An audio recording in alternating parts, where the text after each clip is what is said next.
Bangladesh archery ফেডারেশনের নির্বাচিত committee ভেঙে অ্যাডহক কমিটি গঠন করা হয় গত ২৭ মার্চ। নতুন কমিটি গঠনের পর গত ১২ এপ্রিল ওয়ার্ল্ড আর্চারিকে চিঠি দিয়েছিল বাংলাদেশ আর্চারি ফেডারেশন। তবে নবগঠিত এই কমিটিকে স্বীকৃতি দেয়নি বিশ্ব আর্চারি।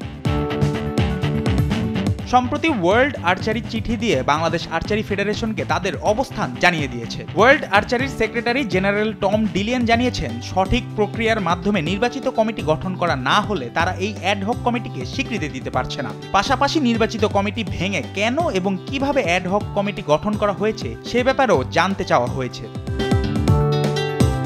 অ্যাডহক কমিটিকে দেওয়া এটি বিশ্ব আর্চারির দ্বিতীয় চিঠি। গত এপ্রিলে দেয়া প্রথম চিঠিতে কেন আগের কমিটি ভেঙে সরকার মনোনীত কমিটি হয়েছে সেই ব্যাপারে ব্যাখ্যা চেয়েছিল তারা। ফেডারেশন ইতোমধ্যে সেই চিঠির ব্যাখ্যা দিয়েছে বলে জানিয়েছেন নতুন অ্যাডহক কমিটির সাধারণ সম্পাদক তানভীর আহমেদ।